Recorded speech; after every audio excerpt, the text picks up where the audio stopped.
The first time Eudora Pritchard walked into the town of Harlan's Crossing, she walked straight into the middle of a street argument, talked both men out of drawing their pistols, got one of them to apologize, and then managed to accidentally set the apothecary's front porch on fire with a knocked-over lantern.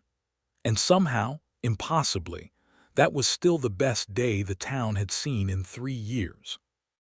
Harlan's Crossing sat in the red dust flatlands of eastern New Mexico Territory in the spring of 1881, a town that had grown up stubborn and a little crooked around a single main street, the way most towns in that part of the world did. There was a general store, a livery stable, a sheriff's office that had cycled through 4 sheriffs in 2 years, a saloon called the Copper Nail, and a church whose congregation dwindled every Sunday in inverse proportion to the saloon's Friday night business. There were 243 people in Harlan's Crossing, give or take a handful of drifters who never stayed long enough to be counted, and most of those 243 people had an opinion about most things, and most of those opinions were formed fast and held hard. When Eudora stepped off the southbound stagecoach that April morning with a carpetbag in one hand and a crate of medicine jars balanced against her hip with the other, the town formed its opinion about her inside of 15 minutes. She was 26 years old, with dark reddish-brown hair that she wore pinned up in a way that suggested she had pinned it up in a hurry and hadn't particularly cared how it stayed, which was not entirely accurate. She cared. She simply had other things on her mind. She was of medium height and had the kind of direct, unblinking brown eyes that made people feel like she was reading a page inside their chest. She wore a practical gray dress with a mud hem that had been washed so many times the mud had become part of the fabric, and she had ink stains on 2 fingers of her right hand that she hadn't bothered hiding, because she decided years ago that hiding ink stains was the sort of concession that led eventually to hiding your whole self. She had come to Harlan's Crossing because she had been hired by letter to serve as the town's herbalist and medicine woman, filling the considerable gap left by old Doc Hennessy, who had died in February of a heart that had given him warnings for years before it finally stopped warning and started acting. Eudora had trained under her aunt in Albuquerque, and before that under a woman in Santa Fe who had learned her craft from a combination of Spanish colonial tradition and careful reading and years of watching what worked. Eudora could set a bone, brew a willow bark tincture, stitch a wound, and bring down a fever, and she had learned all of it in a world that had been endlessly reluctant to teach her, which meant she had learned twice as hard and remembered everything. The argument she walked into was between Abel Stroud, the tanner, and Pete Carmichael, who owned the feed store, over a debt Pete claimed he was owed and Abel claimed he had already paid. Both men had their hands near their belts in that way that was more theater than intention, but theater had a way of becoming intention in the territory in those years if nobody interrupted it. Eudora set down her crate carefully, because 3 of the jars held things that would absolutely stain, and walked between them. "I can hear both of you from 40 feet away," she said, which was not exactly true, but it made them both look at her instead of each other, which was the point. "If you want to settle this reasonably, I'll stand here and listen to both sides. If you want to keep performing for the street, I'll get out of your way, but I want it noted for the record that neither of you looks particularly impressive right now." Abel Stroud stared at her. Pete Carmichael stared at her. The small cluster of onlookers who had gathered near the boardwalk stared at her. "Who are you?" Pete said. "Eudora Pritchard. I'm the new medicine woman. Who are you?" That was how she introduced herself to Harlan's Crossing. By the time she had walked both men through the argument, located the original written record of the debt in Pete's own account book, which he had forgotten, and which proved Abel had in fact paid, and gotten Pete to offer a stiff but genuine apology, she had been in town for under an hour and had already acquired her first 3 opinions. People thought she was bold, people thought she was nosy, and people thought she was probably going to cause trouble. They were not entirely wrong about any of it. She rented the 2 back rooms above the apothecary from the widow Marsh, who owned the building and kept the front shop stocked with a modest selection of patent medicines, most of which Eudora privately considered to be either useless or dangerous. This was going to be a source of friction between them, and Eudora knew it from the first afternoon when she read every label in the shop and said, without thinking, "This one is mostly alcohol, and this one has enough laudanum in it to sedate a mule." The widow Marsh, who was 62 and had strong feelings about her shop, drew herself up and said that Doc Hennessy had sold those medicines for 15 years. "I know," said Eudora. "I'm sorry about Doc Hennessy, but that doesn't change what's in the bottles." This was generally how things went with Eudora. She didn't say difficult things to be difficult.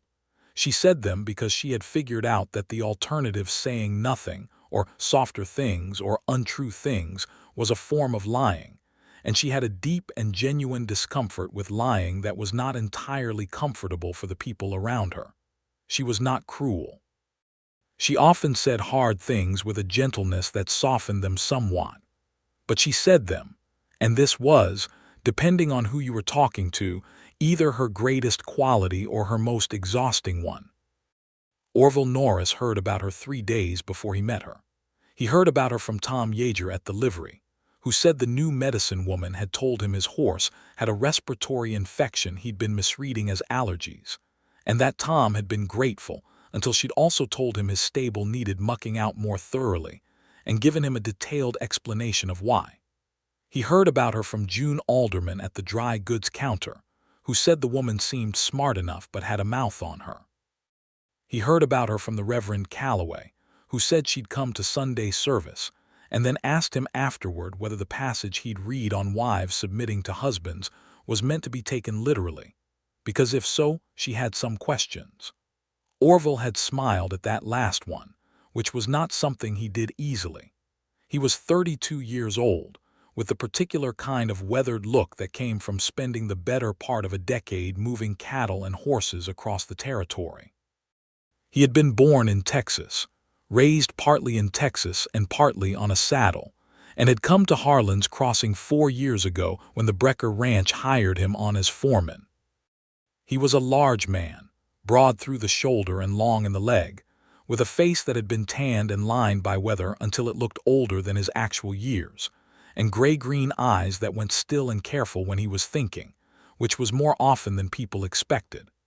He was not a man who said much, which most people interpreted as shyness, and some people interpreted as coldness, and a few people, who paid attention, understood was actually a very deliberate form of listening. He was in town that Wednesday for supplies, and he rounded the corner of the apothecary at the exact moment. Eudora came out of the side door carrying a box of empty jars and not looking where she was going. The collision was not dramatic. Nobody fell. The box tipped, 2 jars rolled, and Orville caught one and Eudora caught the other, and they both straightened up at the same moment and found themselves standing about 18 inches apart with a jar each. "I apologize," she said immediately, not flustered but brisk, already looking at the jar in his hand to assess it. "Thank you, I wasn't watching." "Neither was I," he said, which was not true. He had been watching very carefully, in fact. He had seen her coming out of the door.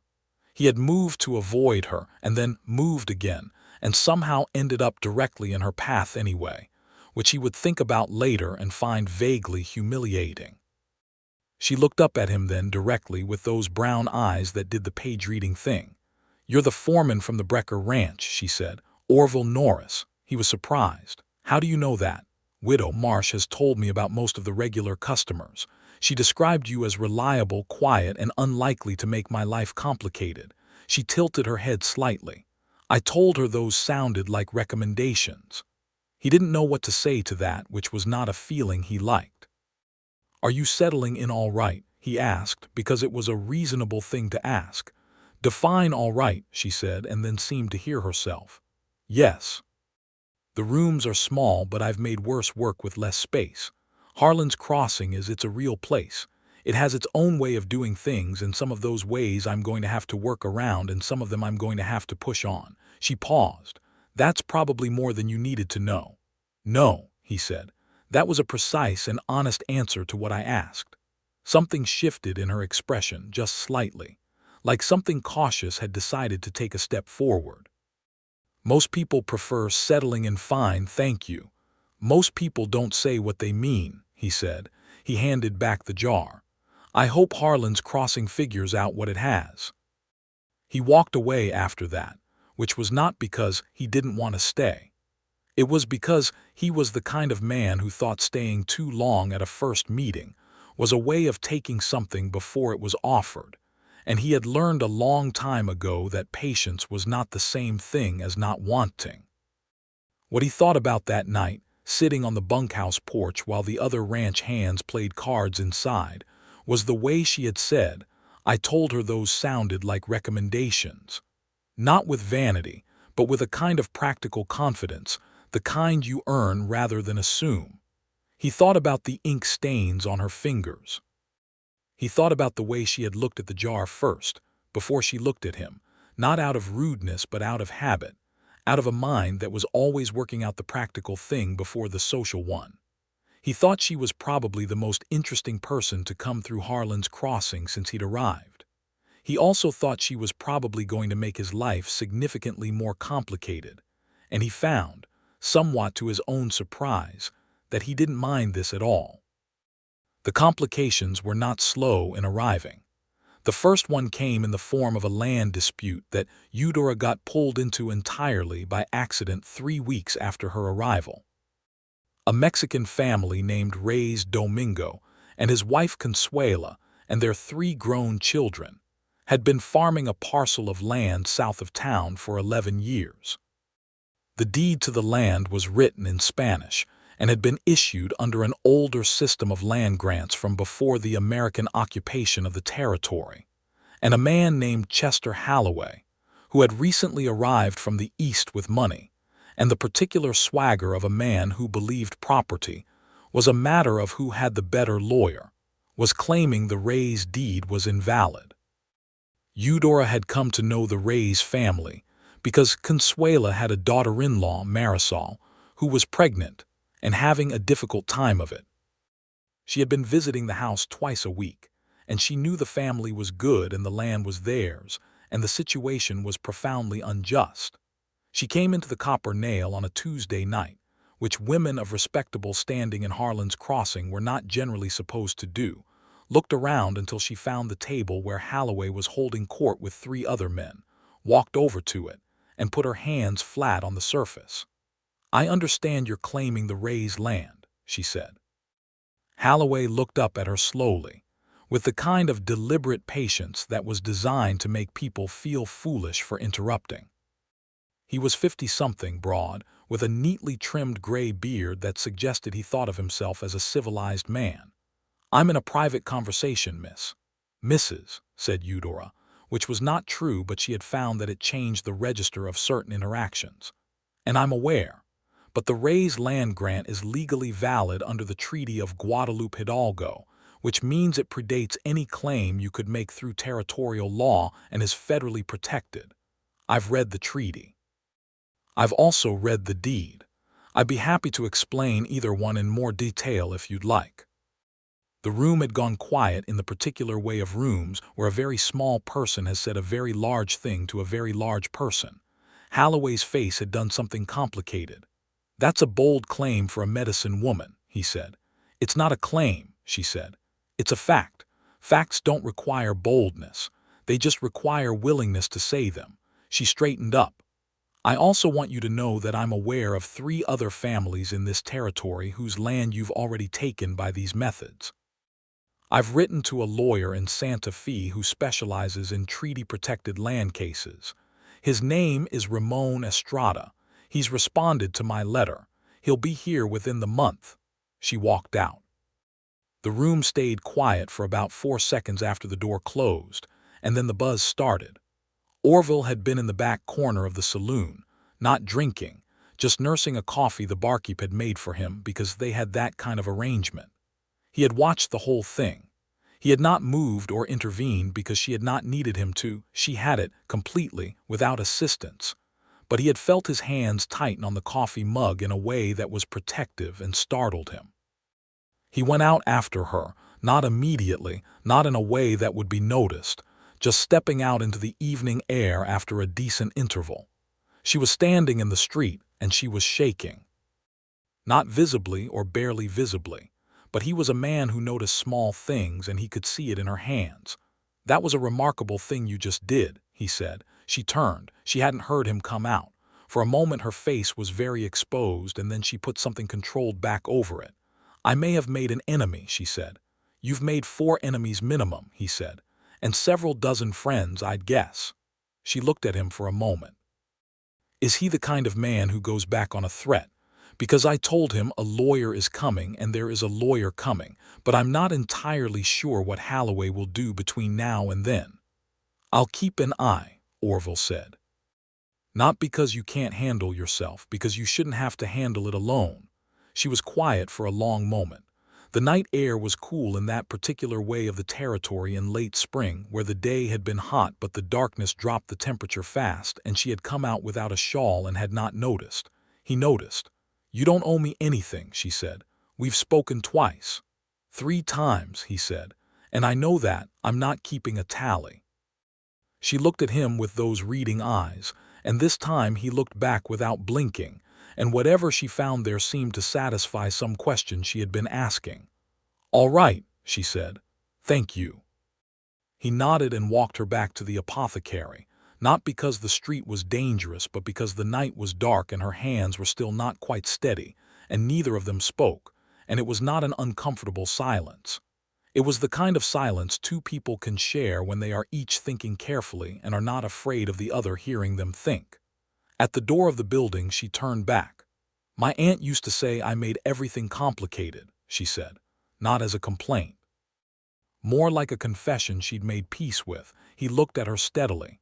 "Complicated is just another word for worth it," he said. She stood very still for a second. Then she went inside. He walked back toward the livery where his horse was stabled, and he was aware that something had just shifted in his life in the way that very quiet, unremarkable moments sometimes do. The kind of shift that doesn't make noise but changes the whole direction of things. May came in hot and dry, the way May often did in that part of the territory, and with it came a series of events that kept Harlan's crossing in a state of sustained agitation that suited Eudora's particular energies and drove several of the calmer residents to their respective limits. Marisol Reyes had her baby, a son, delivered in the early hours of a Tuesday morning, with Eudora present and calm and competent through 4 very difficult hours. The baby was healthy and strong and weighed more than anyone had expected, and Consuela cried and held him and called him Miguel, and Eudora sat on the step outside the house afterward, while the sky turned pink, and felt the particular deep satisfaction of work that meant something. Orville found her there at 6 in the morning on his way into town.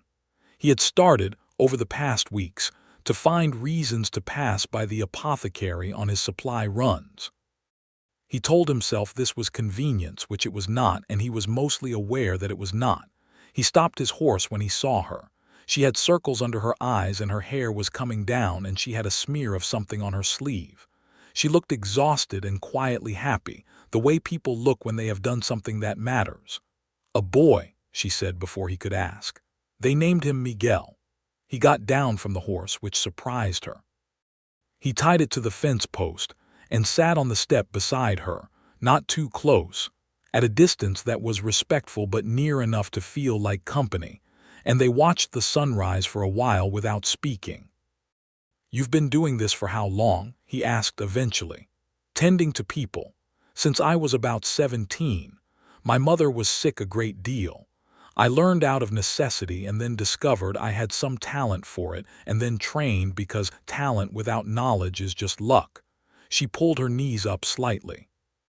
"My aunt said I was too smart for my own good and too stubborn for anyone else's good, and that I needed to find some small, quiet town where people needed a smart, stubborn woman more than they feared one."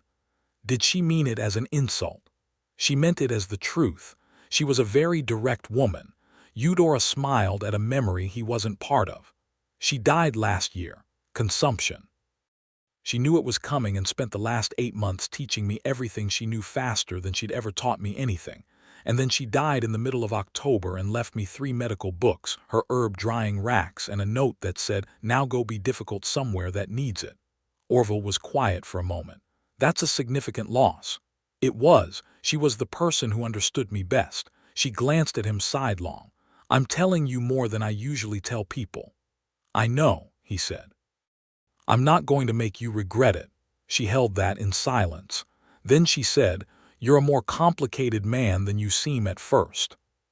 He laughed, which was a sound she had not heard from him before, genuine, brief, a little rough from disuse. "I'll take that as a compliment." "It was meant as one," she said. The lawyer, Ramon Estrada, arrived in the second week of May as promised, a sharp-suited man in his 40s who had been doing this particular work, the protection of treaty-guaranteed land rights, for 15 years, and had the tired, clear-eyed determination of someone who knew the system was unjust, and had decided that knowledge was not a reason to stop fighting, but a reason to fight smarter.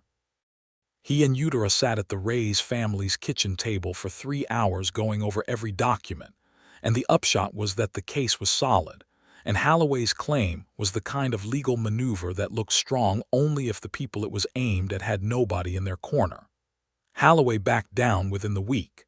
He was not a man who liked to lose publicly, and he was not a good man, but he was a calculating one, and he could see clearly that this battle would cost him more than the land was worth. He packed up and moved on, which was the kind of ending that felt insufficient given the injustice of what he had attempted, but was the only ending available in this particular world at this particular time.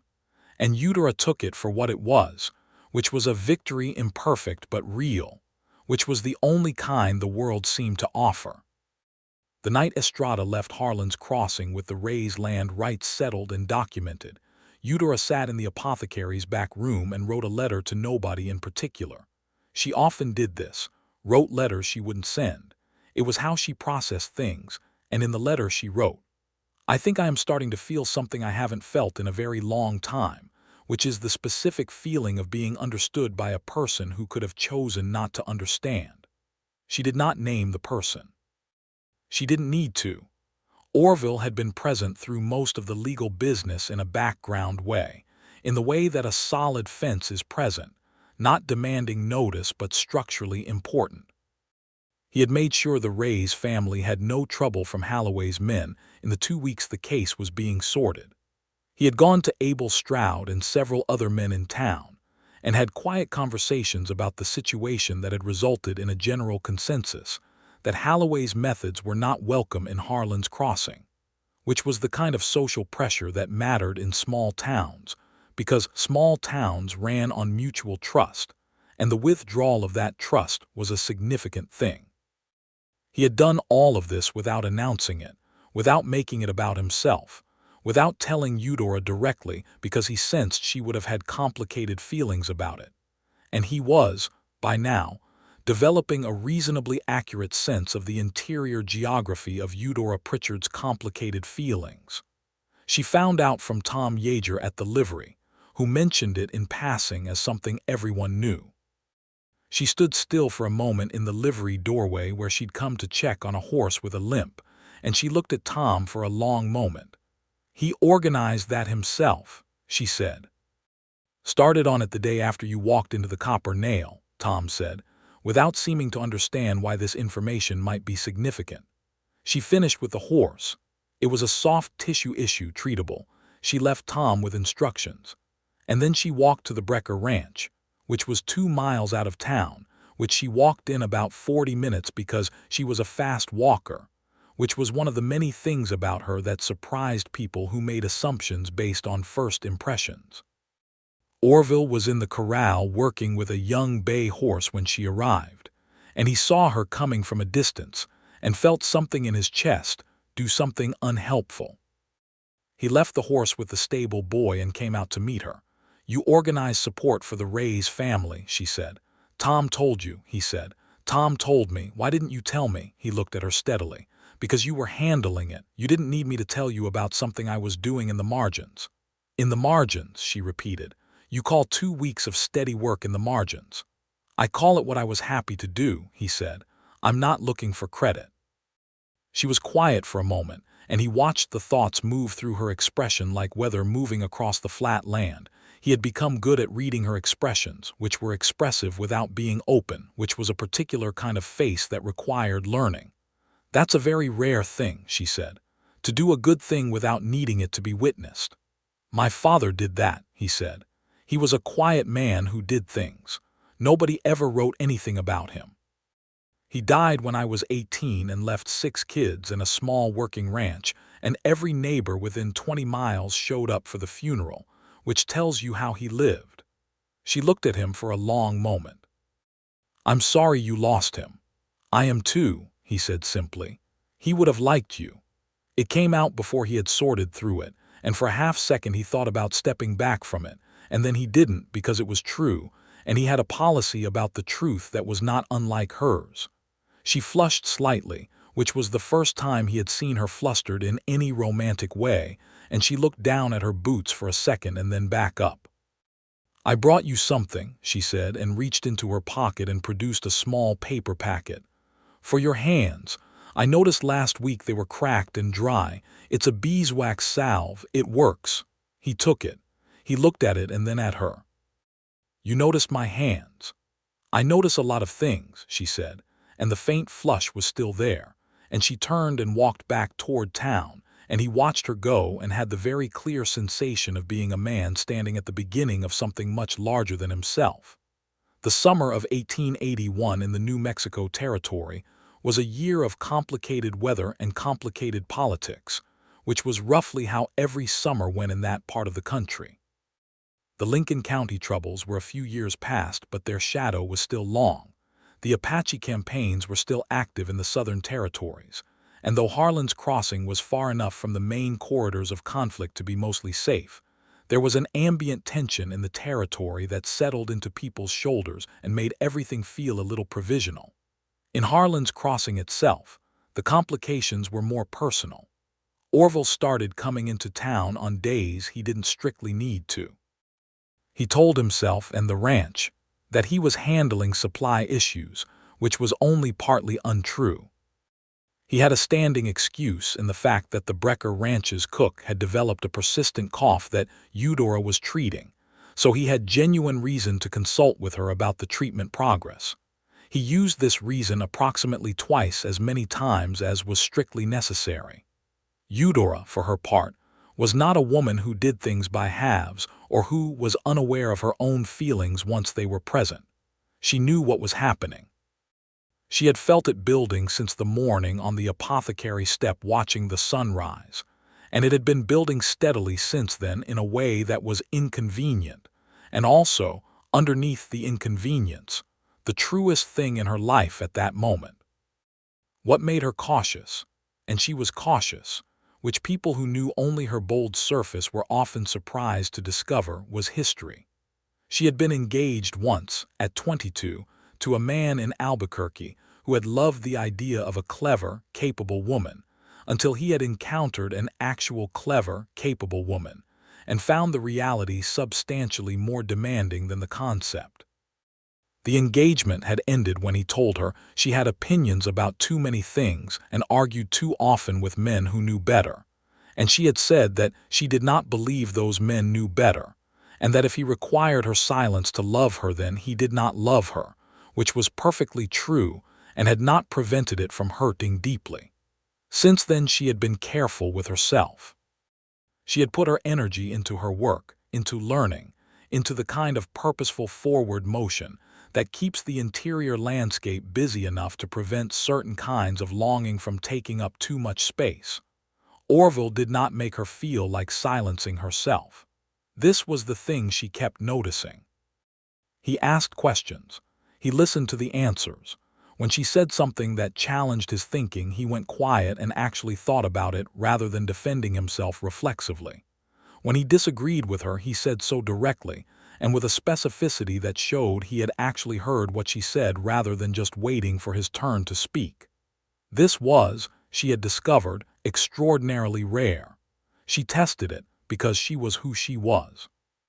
She brought up at different moments her views on treaty rights, on the education of women, on the morality of certain things the government was doing in the territory, on the question of whether the current social order of Harlan's Crossing was serving all its residents equally.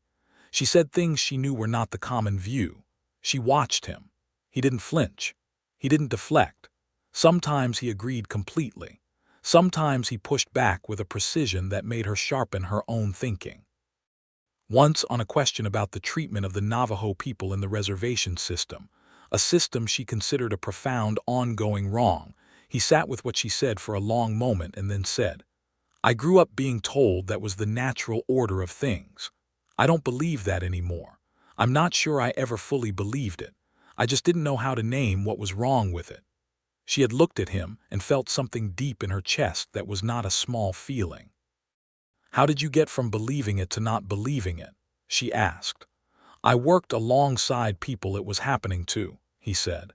"You can believe a great many things until the actual human cost of them is standing in front of you." This was when she stopped being cautious about what she was feeling and admitted to herself that she was in considerable trouble, in the best possible sense. The particular moment when things shifted from unspoken to spoken happened in the middle of August, during a summer storm that came up faster than summer storms usually did, which was saying something. Because summer storms in the territory had a habit of appearing from nowhere with a great deal of weather in them. Eudora had been out at the Ray's farm, checking on young Miguel, who was 2 months old and thriving magnificently, when the sky went from blue to purple-black in the space of 40 minutes. Consuela pressed her to stay, but Eudora had a patient in town she needed to get back to old Mr. Greer, who had a chest infection that required monitoring, and she calculated she could make it. She could not make it.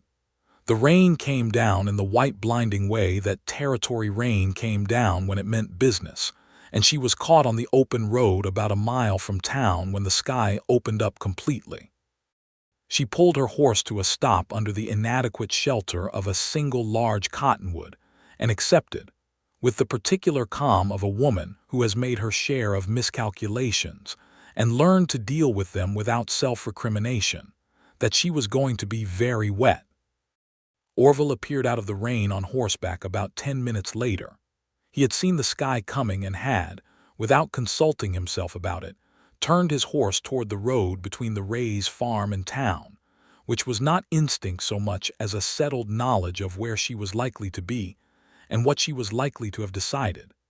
He pulled up beside her and looked at her, already soaked through, sitting straight in the saddle with her chin up in the way she had when she was making the best of something.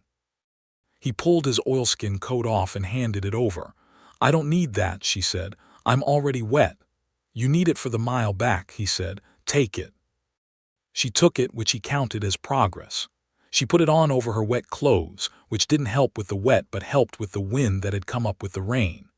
They rode back to town side by side, which required them to stay close together on the narrow road. Neither of them spoke for the first half-mile, because the rain was loud, and because there was a kind of eloquence in the fact that he had known where to find her, and she had let him. When they reached the edge of town and the main street, she pulled up. "Thank you," she said. "You always seem to be in the right place." "I pay attention," he said. He was very wet, coat still hanging from her shoulders, rain running down his face. "Why?" she said. The storm noise made it feel like the world had contracted to just this, just the two of them and the rain and the few feet between their horses. "Why do you pay this much attention to me?" The question was not coy. It was direct, the way all her questions were direct, and it asked for a real answer. He looked at her for a moment in the rain, this woman who made everything complicated and did so because she cared about everything too much to make it simple, and he said, "Because you are the most worth paying attention to person I have ever encountered in my life." She sat with that for a moment while the rain came down. Her cheeks were wet and her hair was ruined and she had a mud splash up one side of her face, and she looked at him with those brown eyes that were reading him thoroughly, page by page. "I've been trying to talk myself out of this," she said, "for about 3 months. "I know," he said. I've been trying to give you time to not feel talked out of it. That's very patient of you." "It was not very comfortable," he said honestly, which made her laugh, a sudden real laugh that the rain half swallowed. "No," she said, "I don't imagine it was." They were still on horseback in the middle of a rainstorm on Main Street, which was not a scene either of them had imagined, and Eudora thought briefly about the practical questions. She had a patient. She was soaking. There were things to be done, and then she thought about something else, which was the fact that this man, this quiet, steady, paying attention man, had spent 3 months in the margins of her life being exactly what she needed without ever asking her to be less of herself. And she thought that whatever came next needed to be as honest as the rest of it. "I'm not easy," she said. "I'm not going to be easier. I have opinions about things. I will always have opinions. And I will always say them." "I know," he said, "and that doesn't concern you. It's one of my favorite things about you," he said. "It's been one of my favorite things since about day 2. She looked at him for a long, still moment. Then she said, "All right, Orville Norris, let's get out of the rain." This was not a declaration of love as such, but it was Eudora, which meant it was more precise than a declaration, which was that she was choosing to step forward. They stabled the horses together in the livery, and Tom Yeager, who had terrible timing in some respects and excellent timing in others, chose this particular moment to be inexplicably absent. So they were alone in the warm, hay-smelling dark of the stable, with a good deal of unresolved whether both outside and in. Orville handed her a dry cloth from the stable's supply, and she toweled her hair, which fell down completely since the pins were long gone, and she was aware of him watching her in the peripheral way that is more focused than direct watching. She turned and found him closer than she expected, not inappropriately close, just close, and she said, "You're going to have to say something or I'm going to start talking to fill the silence." "I don't want you to fill the silence," he said. "I like the silence with you."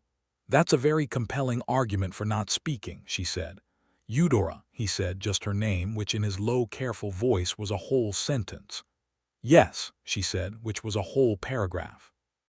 He took her hand, which was still slightly damp and slightly ink-stained, and held it, just held it, with the kind of deliberate gentleness that said, "This matters, I'm not rushing this, I know what this is." She looked down at their hands for a moment, and then she looked up at him, and something in her expression was completely unguarded, which was not something she often allowed and which was, consequently, the most honest thing he had ever seen. "I want to court you properly," he said, "if you're amenable to it." She smiled, and it was the kind of smile that had warmth all the way through it. "I'm amenable to it," she said. "I should warn you, though." "Warn me of what?" "I make everything complicated," she said. "I have been described this way by everyone who has ever known me well." He looked at her steadily, with those gray-green eyes that had been paying attention since April. "Complicated is just another word for worth it," he said. She held that sentence like something precious. It was not a new thing to her ears. He had said something close to it once before, that first night, but hearing it now in this context with his hand around hers, it meant something different. It meant he had thought about her, had thought about exactly who she was, and had arrived at this conclusion deliberately, not in spite of who she was but because of it. "All right," she said softly. "All right, then." The courtship of Eudora Pritchard and Orville Norris was, as promised, thoroughly complicated and thoroughly worth it. It was complicated because Eudora did not have conventional expectations about courtship, which she explained to him early and clearly. She would not be courted in the way of a woman being shown she was valuable. She knew she was valuable. She wanted to be known, which was different. Orville had said he understood the difference and had then demonstrated it, which was more persuasive than any amount of claiming to understand. They had Sunday afternoon walks that became Sunday afternoon conversations that covered the span of things with an unpredictability that Orville found himself looking forward to through the whole preceding week. She might talk about herbalism, about the chemistry of plants, and then pivot to a question about his childhood in Texas that he answered with more honesty than he usually brought to questions about himself. And then she might say something about the political situation in Washington with a clarity of analysis that cut through the noise of what most people said. And then she might laugh about something the widow Marsh had done, and the laugh would make him want to find everything funny for the rest of the day. She started coming out to the ranch on a regular basis, ostensibly for the cook's cough, which was improving, and then for other things. One of the ranch hands had a persistent skin condition, another had a back problem, and these visits became a comfortable rhythm. She rode well, which he had not known, and she told him she had learned on a horse belonging to a woman in Santa Fe who'd had no sons and taught her daughters to ride like they meant it. She watched him work sometimes, from the corral fence, and he was conscious of her watching in a way that was not discomforting but clarifying, like being seen accurately. He found himself explaining things he normally did silently, the temperament of different horses, the way you read the land for weather, the logic of how a good ranch was run, and she asked questions that showed she was actually thinking about what he said, not just being politely attentive. The complications were also external. Harlan's Crossing had opinions about the courtship, as it had opinions about everything. Some people were delighted. Tom Yeager at the livery, who had a soft heart underneath his blunt manner, told 3 separate people that it was about time. June Alderman at the dry goods said they seemed like a good match, with a degree of approval that she would not have predicted. The Reverend Calloway, who still had feelings about Eudora's question regarding biblical wifely submission, had a complicated relationship with the whole thing but ultimately decided, after watching them together at a community gathering, that whatever God had in mind for their situation was between the parties involved and the Almighty, and that his job was to be available when they needed him. Mrs. Abigail Fortney, the wife of the largest cattle rancher in the area and the self-appointed arbiter of social standards in Harlan's Crossing, had different feelings. She had watched Eudora since her arrival with the particular wariness of a woman who had spent decades maintaining a certain social order, and recognized in this new arrival someone whose existence complicated that order without even trying. She told several friends that Orville Norris, as foreman of the Brecker Ranch, was above his station courting someone so difficult. She told Mrs. Brecker at a sewing circle that the medicine woman had forward ideas about herself. Eudora heard about this, as she heard about most things in a town of 243 people, and her response was so measured and without apparent emotional disturbance that it somewhat disappointed the people who had told her expecting more drama. "I've been called worse by people with better reasons," she said, and that was that. Orville heard about it too, and his response was equally quiet and entirely different in character. He had a conversation with George Brecker, who was his employer and a fair man, and said that he was courting Eudora Pritchard, and that he wished to do so without drama or interference, and that if this was going to be a problem he needed to know. George Brecker, who was not Mrs. Fortney and had no particular opinion about Eudora beyond that she had fixed his cook and was smart and direct, said it was no problem whatsoever, and the conversation ended there. That was September. In October, Orville asked Eudora to have dinner with him, which they had done before, but he meant it in the particular formal way that meant something was being said, and she understood that and said yes. He had arranged the dinner in the back room of the Harlan's Crossing Hotel, which had a dining room that could be made private, and he had asked for candles, which the hotel manager had provided with the particular suppressed delight of a man who would be telling this story for years. The food was good beef, which was inevitable in this part of the world, and fresh bread and something the cook had made with dried apricots that was the closest thing to fancy Harlan's Crossing could manage. They ate and talked, and then they sat with the candles burning down around them, and Orville said, "I've been thinking about what I want." She set down her coffee cup and gave him her full attention. "I want to spend the rest of my life having these conversations," he said. "I want to watch you work. I want to hear your opinions on things I haven't thought about enough. I want to argue with you when we disagree and figure out together where the truth is. I want," He paused, and the pause was not uncertain but deliberate, the way his silences always were, "to marry you, Eudora, if you'll have me." She looked at him for a long moment. The candlelight was doing something to his face, softening the weather lines slightly, catching the gray-green of his eyes, and she thought about how much had happened since April, since a collision in a doorway and a jar caught on each side, and she thought about her aunt's note. "Now go be difficult somewhere that needs it." She thought Orville Norris did not need her to be difficult, which meant something different entirely. He didn't need it, he valued it, which was a distinction so significant it had taken her 26 years to understand it existed. "I want that too," she said. "All of it." He reached across the table and took her hand, and this time she turned her hand over and held his back firmly like she meant it. "Then yes," he said, because he was a man who liked clarity. "Then yes," she said, and smiled at him fully, without reservation, which was the rarest thing she had in her, and he felt the weight of being trusted with it and held it carefully. They were married in December of 1881, which was not a long engagement by some measures and a perfectly sensible one by theirs, because they were not people who needed more time to be sure, and were also not people who saw the point of delay once certainty was established. The wedding was in the Harlan's Crossing Church, performed by the Reverend Cowboy, who had come to a comfortable peace with the whole situation, and delivered a sermon that was, by his standards, remarkably free of any implication that wives ought to be silent. Eudora wore a dark blue wool dress that was practical and beautiful, which was exactly the combination she had wanted, and she had her hair pinned up properly this time, which was a concession she had chosen to make, because she liked the way Orville looked at her when it came down later.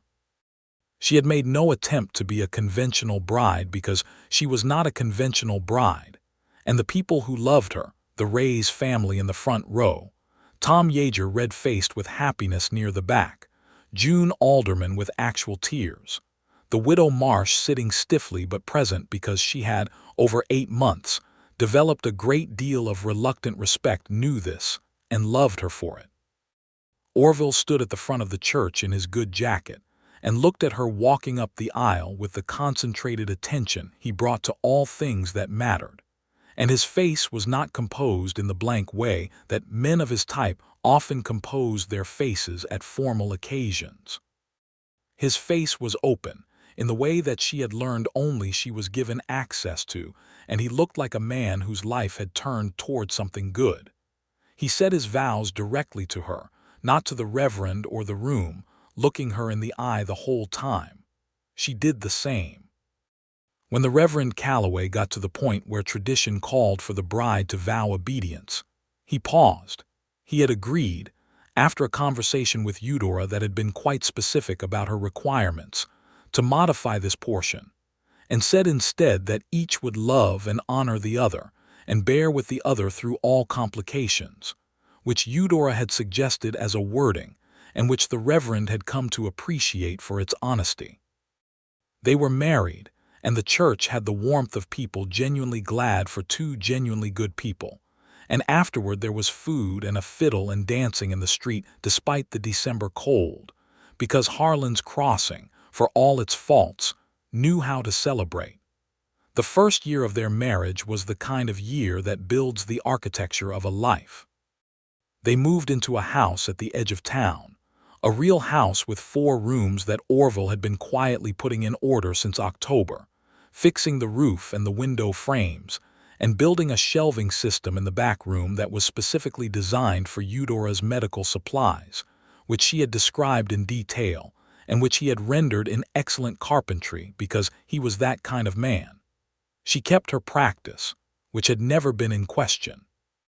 Her practice grew, in fact, because she had been in Harlan's Crossing long enough now to have established real trust with the families she served, and word had spread to 2 or 3 neighboring towns, so that people sometimes rode significant distances to see her. She had begun keeping proper written records of every case, in notebooks she protected like they were valuable, which they were. She was building a working library of what worked and what didn't, which was how medicine became better rather than just different. Orville continued as foreman of the Brecker Ranch through the spring, and in the summer Brecker offered him a partnership in the operation, which had been building toward this for years. Orville talked to Eudora about it before he gave his answer, not because he needed her permission but because he wanted her thinking, and because decisions that would shape their life were decisions they made together, which was a principle they had established early and held to. She asked good questions. About the financial arrangement, about the long-term structure, about what it would mean for his time and their life. He answered them. She said she thought it was a good opportunity and that George Brecker was an honest man, and that a partnership was better than permanent employment for reasons of both economy and dignity. He told her she was right, which she was. He accepted the partnership.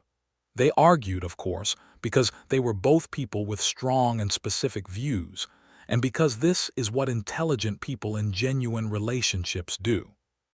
They argued about whether the Widow Marsh's continued stocking of the patent medicines was a thing Eudora should push back on harder, or whether the Widow Marsh had a right to run her shop as she saw fit. They argued about the right approach to a conflict between two families on the east side of town that both of them cared about.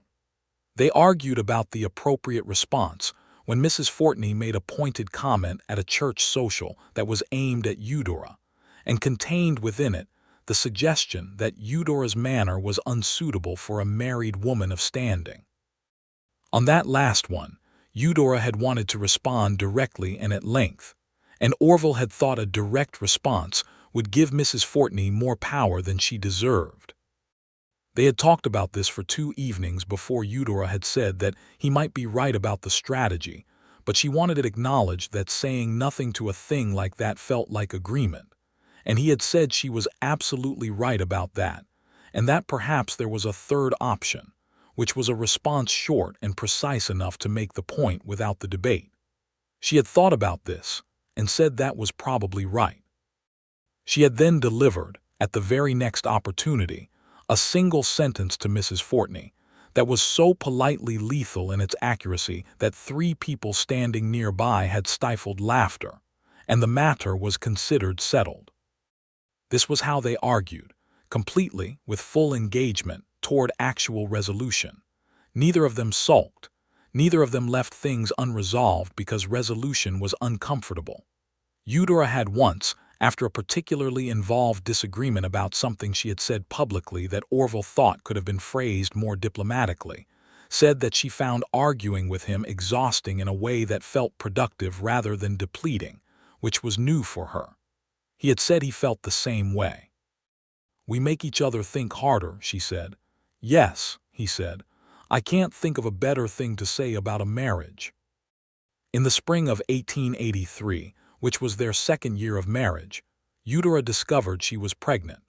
She received this information from her own body with the particular quality of attention she brought to all medical matters, and then she sat with it for a day not from uncertainty about the feeling, which was a deep, complex, somewhat awestruck happiness, but because she wanted to understand it before she put it into words. Then she told Orville. He was at the desk in the study they shared, working on ranch accounts, and she came in and said his name in a tone that made him put down the pen immediately. She told him simply and directly. He was quiet for a moment, and then he got up from the desk and crossed the room and put his arms around her, not saying anything for a long moment.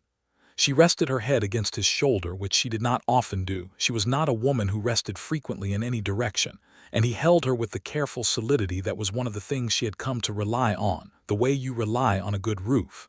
"A baby," he said finally into her hair. "A baby," she agreed. How do you feel?" "Are you well?" "I'm fine. I'm actually quite well so far, which I take as a good sign and also know better than to rely on." She drew back enough to look at him. His face was doing something remarkable, which was the expression of a man encountering something he had not known he was hoping for. "I'm very happy," he said, which were only 3 words, but they were completely true and completely his. "I know," she said. "I am too." She managed the pregnancy as she managed everything with information and practicality, and without the particular form of anxiety that came from not knowing things, because she knew a great deal about what her body was doing and found the knowledge steadying rather than frightening. She continued working through most of the pregnancy, modifying what needed to be modified. Orville modified things without making it a production. He got up with her when the early months were difficult. He learned what helped and did those things without being told twice. He dealt with the fact that she had opinions about the management of her own body and health, and expressed them clearly by deferring to those opinions, which was the correct approach. The baby was born in November of 1883, on a clear, cold morning that had the particular crystalline quality of early winter in the territory. Eudora had asked Consuela Reyes to be present, both as a friend and because Consuela had experience with childbirth in the way that only a woman who had borne 5 children and assisted at many more has experience. Orville was in the house, which was not the usual practice for husbands of the time, because Eudora had said she wanted him there, and what Eudora said she wanted she generally said directly and got. It was a boy. Healthy, loud about his arrival, with dark hair and what Orville said were his wife's determined eyebrows, which made Eudora laugh through the exhaustion. They named him William, after Orville's father, and the middle name was given as Raphael, for the memory of Don Raphael Esteves, a scholar Eudora's aunt had admired who had done significant work in plant medicine. William Orville Norris was a fact in the world, whole and loud and very much present, and Orville held him in the early afternoon of that first day and looked at him with an expression that Eudora would remember for the rest of her life, the expression of a man who has just understood, by encountering it, something he could not have conceived of before. "He looks serious," Orville said. "All newborns look serious," Eudora said. "They have just done something extremely difficult." Fair point.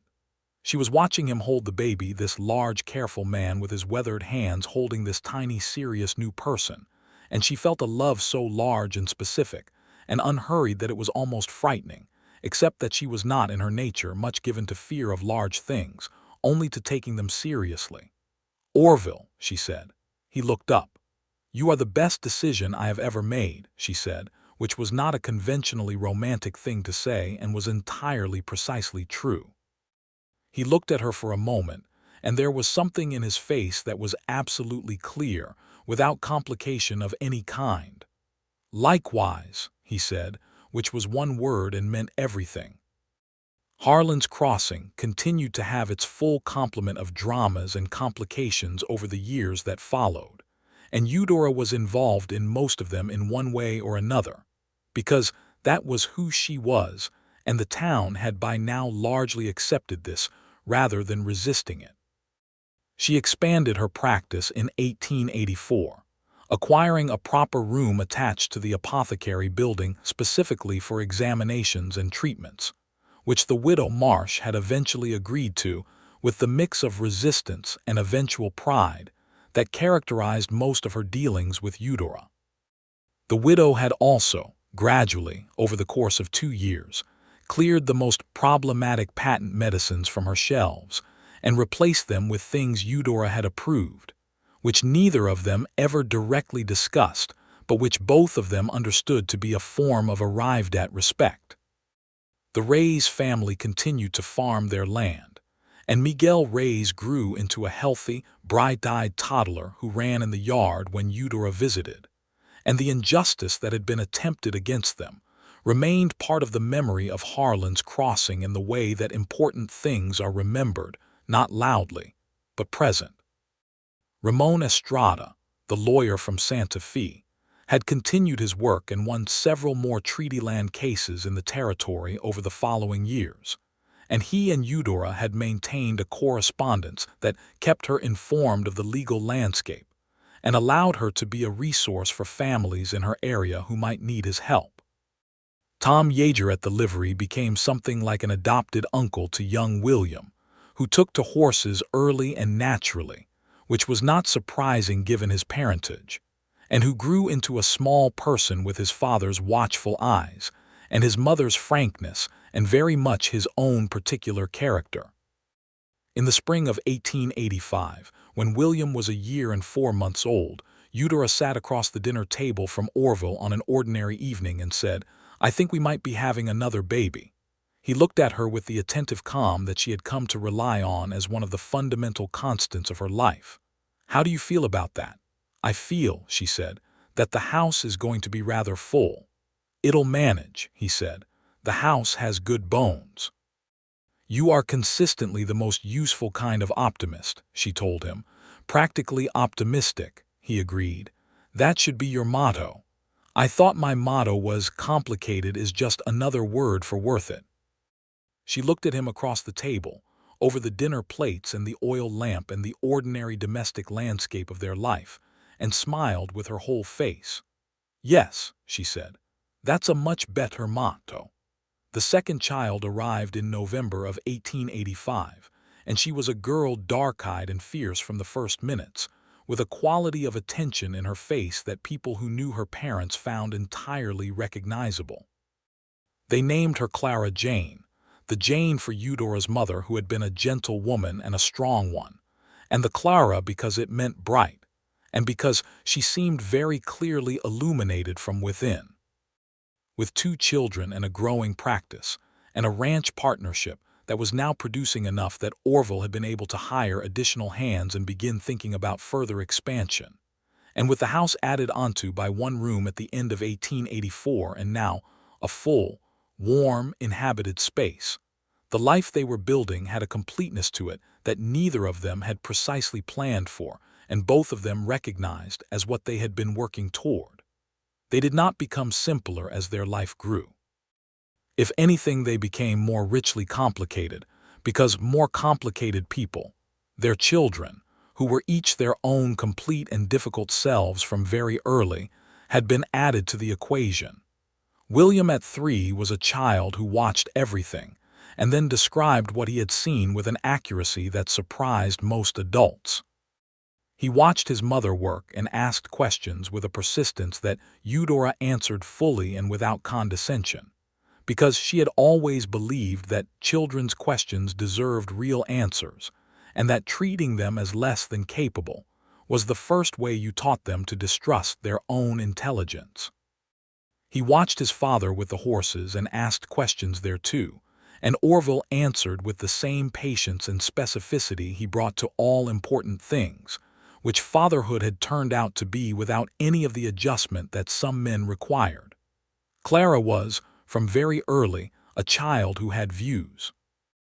Orville said, with a mix of amusement and recognition, that she had her mother's eyes in both the literal and the metaphorical sense, not just the color but the quality of reading the room and having an assessment. Eudora said that was a compliment to Clara, and she intended to tell her so. The complications of Harlan's crossing did not cease because the Norris family had found their peace.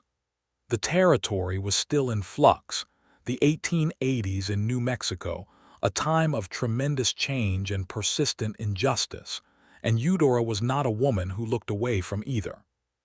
She was involved in the establishment of a small school in 1886, arguing at 3 separate town meetings that education needed to be available to all the children in the area, including the children of Mexican families and the children of the few black families who had settled on the edge of the territory since the end of the war, which was a position not universally popular, and which she held with absolute consistency. Orville supported this both at those meetings, where he spoke rarely but pointedly when he did, and in practice, offering the use of a room on the Brecker Norris Ranch for classes 2 days a week until the school building was completed. Mrs. Fortney had one more significant effort in her, regarding the school, arguing at the last of those meetings that the proposal was irregular and that standards must be maintained. Eudora had listened to the whole speech and then stood up and said, "Standards of what? If the standard is that only some children in this community are worth educating, then I believe that standard needs to be examined rather than maintained." And she sat down. The room had been very quiet for a moment, and then George Brecker had said, "I agree with Mrs. Norris," and several other voices had followed, and the vote had been held, and the school had been approved. It was the last major public effort Mrs. Fortney made against anything Eudora said or did. The two women were never warm, but they arrived at a state of formal peace that was probably the best either of them could offer the other, and which was sufficient. The school opened in the fall of 1886, and Eudora helped teach the medicine class there on alternating Wednesdays. And Orville built 4 of the desks in the new building with his own hands over a summer of early mornings before the heat became impossible. William started school at age 4 because he was ready, and because keeping him home for an additional year would have been a disservice to his particular quality of mind. And Clara, at a year old, could not yet attend but was brought to the school occasionally by her mother during the medicine class, and sat on a blanket with a complete air of evaluating the situation. Life settled into a rhythm that was not simple, but was deeply good, full of work and weather, and the ordinary difficulties of the territory, and the extraordinary texture of a life built by two people who had chosen each other with their eyes open. There was a cold winter in 1887 that kept most of the town indoors more than usual, and produced a run of respiratory illness that kept Eudora thoroughly occupied and put considerable strain on her supplies. Orville drove the wagon to Albuquerque in February, in weather that was cold enough to require 2 blankets on the seat, to bring back a supply order she had placed, which was a 2-day round trip that he did without comment, and with the oilskin coat she always tried to give back and he always refused to take. He came back with the supplies and also with 3 books from a bookshop he had walked past 2 on medicine, which he had asked the shopkeeper about, and 1 collection of natural history writing that he thought she might like, which she did immediately. "You looked for medicine books," she said, looking at the 2 volumes. "I asked the shopkeeper what the serious books on medicine were," he said. "He pointed me to these." She looked at the spines. One was a recent work she had been trying to obtain for 6 months. "How did you know about this one?" "I read the letter you wrote to the medical supply company," he said. "The one on the desk. You hadn't sent it yet." She looked at him. "You read my correspondence." "Only the top of the page," he said. "The title was visible. I apologize if that was too forward." She looked at the book, then she looked at him. Then she put the book down and went to where he was unwrapping the coat and put her arms around him from behind in a way she didn't often do and said, against the back of his collar, "You are a remarkably good man, Orville Norris." He put his hands over her arms. "You're a remarkably good woman, Eudora Norris." She smiled against his collar. She still had thoughts about the name. She had not entirely resolved the question of the name, had considered keeping Pritchard for her professional practice, and had decided on Norris because she had chosen it, and choosing it felt like something rather than losing something, which was the distinction that mattered, and hearing it from him, in his specific voice with its weight of 5 years of knowing her, felt entirely right. "How are the children?" he said, still holding her arms. William built what he described as a fortification out of the firewood stack, and Clara knocked it down and laughed. Both were satisfied with the outcome. "That's accurate to character," he said. "Entirely," she agreed. They stood there for a moment in the February cold, with the supplies stacked around them and the fire warm in the front room where they could hear the children. And this was not a dramatic moment or a declarative one, just the quiet truth of 2 people who had built something real and were standing in it. The spring of 1888 brought with it the news that the territory was moving steadily toward statehood. New Mexico would not achieve statehood until 1912, but in 1888 there were significant political movements in that direction, and with them came all the complicated questions of what kind of state New Mexico would be and whose interests would be represented in it. Eudora had feelings about all of this, documented in letters she both sent and didn't send, and in conversations with Orville that were among the most rigorous either of them had. She had, over the years, begun writing for a small newspaper that had started in Albuquerque, a publication that covered territorial politics and social issues. She wrote under her full name, which was unusual for a woman in that time, and the pieces she wrote were about medical matters, about the treatment of treaty-protected communities, about education, about the things she saw in her work that had larger implications. The newspaper received letters in response, some supportive and some not, and she read all of them and responded to the substantive ones, and considered the others filed information about the state of public opinion. Orville read everything she wrote and said, each time, what he actually thought, which was not always simply approving and was more valuable for it. She had once told him she depended on him to tell her when something she'd written was unclear or unfair, and he had said he would, and he did. William, at 5, discovered her notebooks of medical records and was found at the kitchen table one morning, working through one of them with careful attention. She sat down and explained what the notebook was and what it recorded, and he asked whether the letters and numbers in the margins were what she had given people, and she explained that they were, and he asked how she knew what to give, and she explained the process of diagnosis, which was reading the evidence and forming a hypothesis and testing it. He was quiet for a while and then said, "That's like a mystery." "Exactly like a mystery," she said. "I want to learn that," he said. She looked at him, this small, serious person, and felt something that was identical in quality to the feeling she'd had on the step outside the Ray's house after Miguel's birth, the particular deep satisfaction of something mattering. "Then I'll teach you," she said. Clara, at 3, was at this moment attempting to climb the bookshelf, which she did not succeed at but was not deterred by, and this was also entirely accurate to character. The years moved forward with the particular momentum of years that are full quickly, but leaving deposits, the way floods leave good soil. Harlan's crossing grew to just under 400 people by 1890, and with its growth came new complications and new resources and the ongoing negotiation of what kind of place it would be. Eudora's practice was, by 1890, one of the best attended in the Eastern Territory. She had trained 2 younger women in basic medical care, not formally. There were no formal opportunities for women in medicine in that time and place, which was an injustice she wrote about and worked against, but practically, passing on what her aunt had passed to her, because knowledge hoarded was knowledge that couldn't help anyone. One of these women, a quiet, sharp-minded Mexican woman named Valentina Torres, who was 22 and had a natural feel for diagnosis, had become Eudora's closest professional colleague.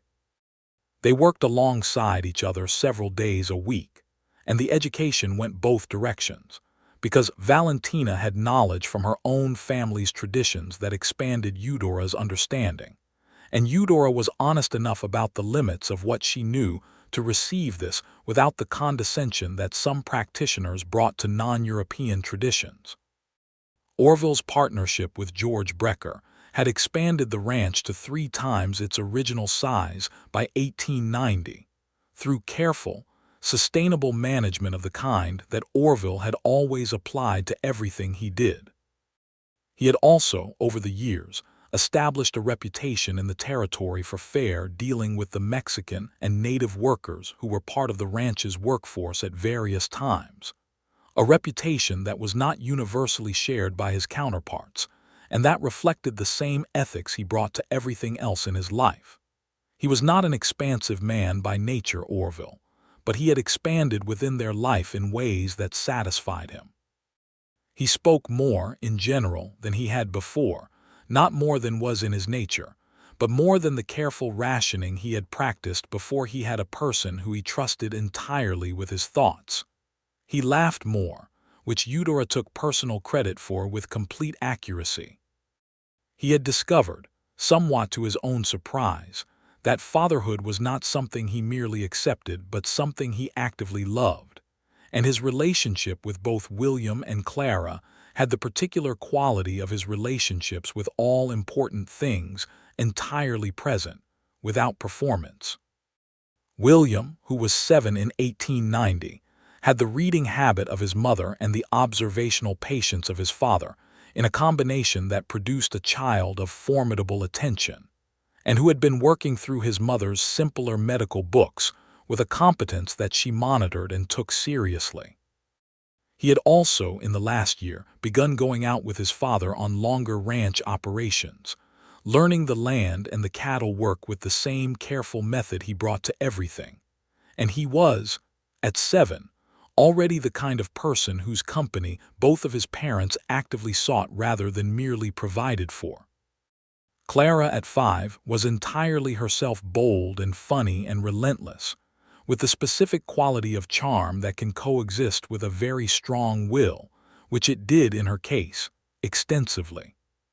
She had figured out by age 4 that her father's quiet was not the same as distance, which some children of quiet fathers never entirely figured out, and she had developed the habit of climbing into his lap in the evenings and talking to him extensively about whatever was in her mind, which he received with complete attention and occasional questions that made her feel taken seriously, which made her talk more, which neither of them seemed to find a problem.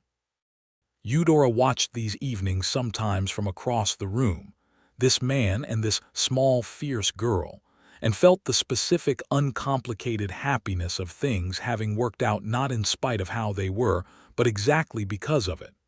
There were still hard things. The territory was still not fully settled in its justice, not in 1890 or beyond, and Eudora did not pretend otherwise, and the work she and Orville did in their small sphere was always against the grain of larger injustices they could not individually fix.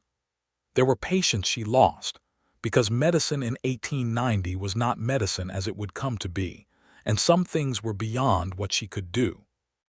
There were years when the ranch was difficult. A hard drought in 1888 had tested the Orville Norris operation significantly, and they had made it through by the combination of careful management and the kind of community relationships that meant support was available when things were thin. Valentina Torres married a man named Daniel Cruz in 1889, a carpenter who had come to Harlan's Crossing from the south and whose steady good-naturedness was a perfect match for Valentina's intensity. And Eudora was at the wedding with both children in their best clothes and Orville in his good jacket. And the Reyes family was there. And young Miguel Reyes, now 8 years old and very serious and very good, gave a toast in Spanish that made Consuela cry and made everyone else smile. The widow Marsh died in 1891, peacefully, in her sleep, which was the kind of ending the widow would have approved of, and she left the apothecary building to Eudora in her will, which surprised and moved Eudora considerably. She had thought they had a working relationship of mutual respect and some friction. It turned out she had underestimated what 8 years of honest, difficult, genuine engagement had built, which was something very like love, the variety available between an older woman who had kept herself careful and a younger woman who had been impossible to keep at a distance. The apothecary became fully Eudora's, and she remade it carefully, keeping what the widow would have wanted kept and replacing what needed replacing, and she put a small framed note above the door inside that read, in the widow Marsh's handwriting. She had found it in a letter the widow left for her.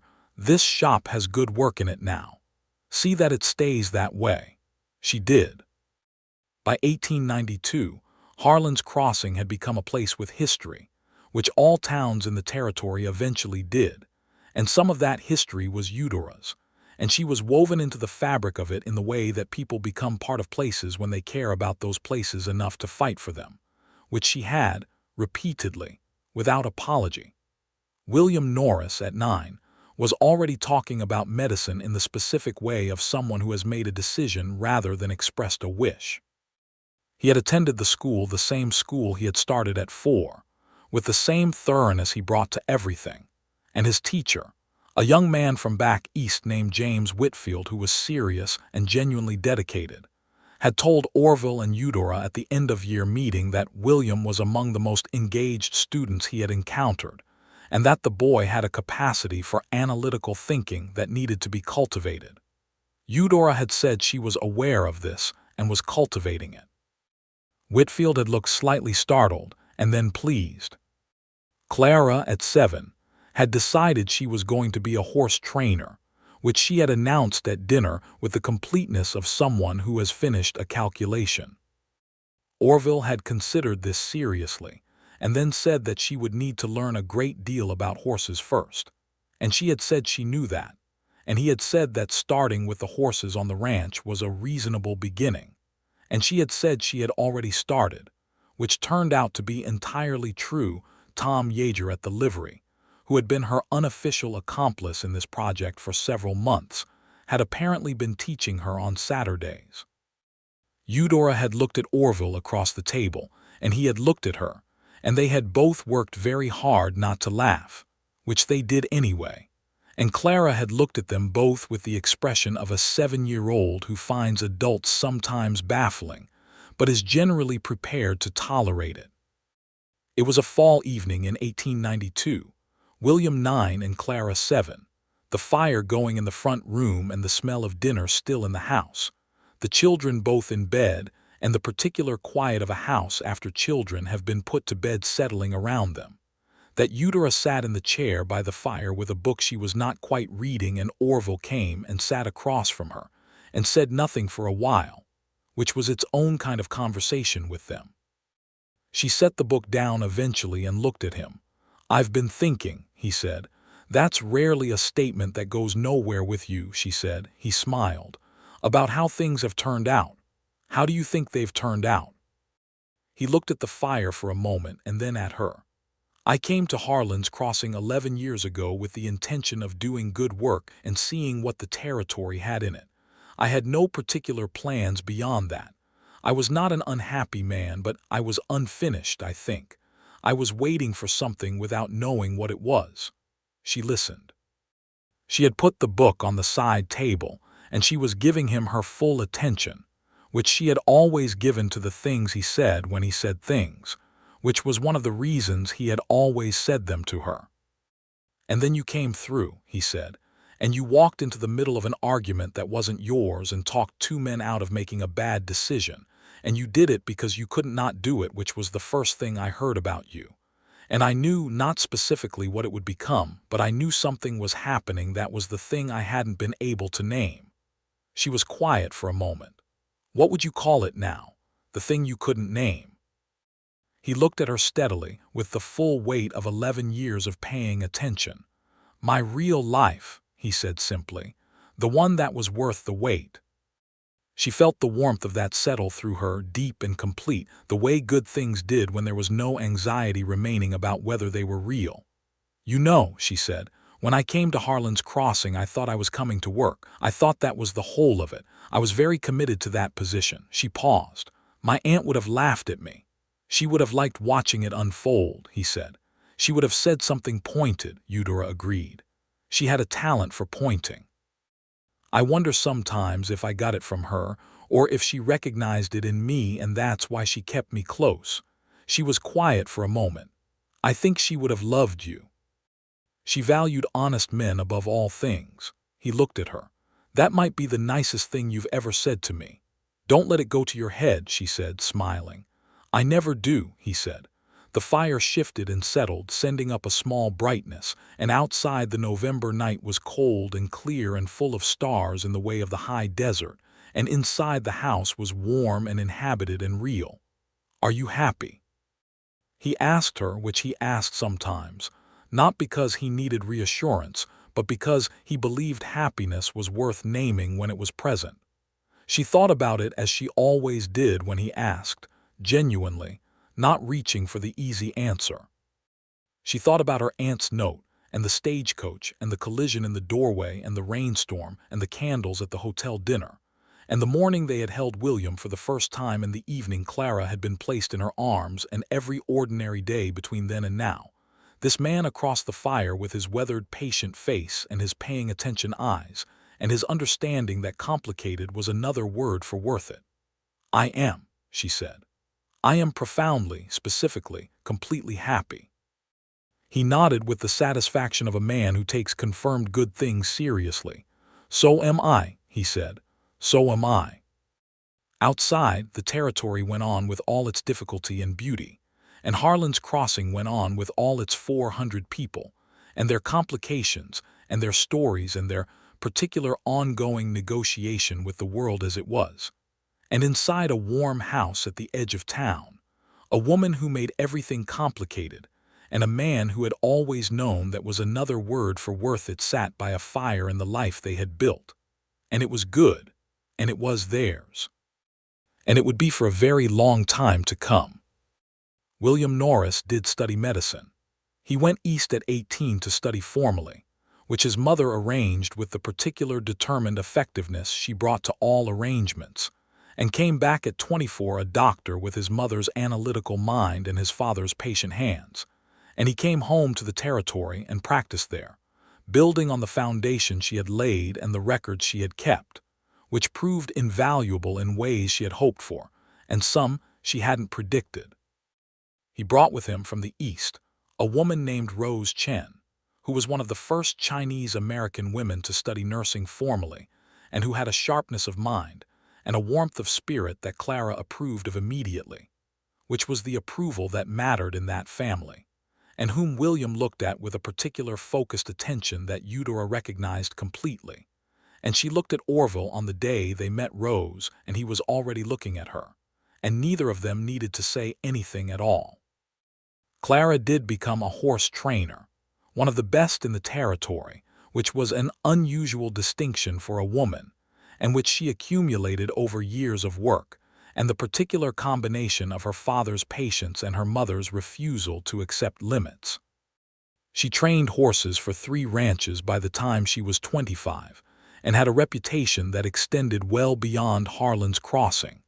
And she married at 27 a man named Samuel Beaumont, a quiet, steady cattle rancher from the north of the territory who had met her when she came to assess his horses, and had spent approximately 2 days in her company before arriving at the same conclusion her father had once arrived at about her mother: that this was the most interesting person he had ever encountered, and that he intended to be in her vicinity for the rest of his life. Eudora and Orville were at both weddings, in the way of parents who have done the work of raising actual human beings rather than approximations, and who could therefore receive the people their children had become with genuine appreciation rather than the mild surprise of the inattentive. They grew older together, which was not a small thing, which was in fact the largest and most important thing. Orville's hair went gray in his 40s in a way that Eudora told him was distinguished, which he said was a kind word for what it actually was, and she said that was not the spirit in which she meant it, which was true. Her own hair stayed darker longer, which she attributed to neither vanity nor luck, but to a tea she made from rosemary and a handful of other things her aunt had taught her, and which she recorded in the notebooks that were now an extensive archive of everything she knew. The ranch grew and grew into something of genuine size and significance, and Orville managed it with the same ethics he had always brought: fair wages, fair treatment, the kind of reputation that meant people wanted to work there and stayed when they came. He was, by 1900, a man of significant standing in the territory, which he wore without particular weight, the way he wore everything that had been earned rather than assumed. Eudora was still practicing medicine at 60, albeit with more assistance and less of the most physically demanding work, and still writing, still speaking at meetings, still in possession of every opinion she had ever formed and several new ones. She had seen enough of medicine to have watched it change in ways that both validated things she had always believed and complicated things she had thought she understood, and she approached each new development with the same combination of rigorous attention and genuine humility that had always been her method. The apothecary building, which had been hers since the widow Marsh's death, was expanded twice over the years and became a proper clinic, and the sign above the door said Norris Clinic in letters Orville had painted himself, because she had asked him to, and he had, and they were very good letters. One evening in the late autumn of a year when the territory had just become a state, which it finally did, fully and officially, in 1912. Eudora and Orville walked out along the road east of town, as they did sometimes when the weather permitted, just the two of them in the way they had walked since that first rainy ride through the flooded street. He was 63 and she was 57, and they moved a little slower than they once had, and the weather got into his knee sometimes, and her hands had the early signs of what she had diagnosed accurately as early-stage joint inflammation, which she treated with the most effective things she knew, and accepted with the pragmatism she brought to all conditions she could not entirely cure. The land was golden in the October light, that specific warm gold of the territory in fall that was different from any other light in any other place, and the mountains in the distance were beginning to show snow on their upper faces, and the air had the cold clarity of altitude and season. 30 years, she said, not calculating, just noting. They had been married 31 years, and she had been in Harlan's Crossing, now a town of over 800 people, complex and real, and hers in the way of places you have helped to shape, for 32. 31, he said with precision that was habitual. 31, she agreed. I stand corrected. You rarely do, he said, which is fine because you're usually right. She laughed, and it was the same laugh she'd had at 26. The sudden real one that contained no performance. She put her arm through his, which she did more freely now than she had when they were young, and this had been still a new and considered gesture. Do you know what I think about sometimes? She said. Tell me. That woman who got off the stagecoach in April of 1881 and walked into a street argument because she could not. She shook her head slightly. She had absolutely no idea. No, he agreed. But she was already exactly who she needed to be. She looked at him. That's a kind way to put it. It's the accurate way to put it, he said. You've always been exactly who you needed to be. The rest of us just had to catch up. They walked on in the gold light, in the particular silence that is not empty but full, the kind that two people can only inhabit after 31 years of also talking, of also arguing and resolving and laughing and grieving and building. The kind of silence that means everything has been said, and none of it needed to be undone. The territory, the state now, officially, finally went on around them, complicated and beautiful and unjust in parts and genuinely good in other parts, and Harlan's Crossing went on, and their children went on in their own lives with their own complications that were each worth it, and the clinic had a light in it that someone could see from the road, and the house had warm rooms and books and the notebooks and 2 portraits on the wall, one of Eudora's aunt, one of Orville's father. The people they had each been shaped by, and who would have known, looking at this life, that it was exactly right. Eudora Pritchard, who had been described by everyone who knew her as a woman who made everything complicated, who had made everything complicated continuously and without apology for 32 years in this place, stopped walking for a moment and looked at the mountains, and then at this man beside her who had once said complicated was just another word for worth it, and had spent 3 decades proving he meant it every day. I love you, she said. Simply, completely, without any complication whatsoever. I love you, he said in the same way. And the golden light came down on all of it, on the town and the mountains and the road and the two of them standing in it. And it was, without qualification or caveat or open thread, enough.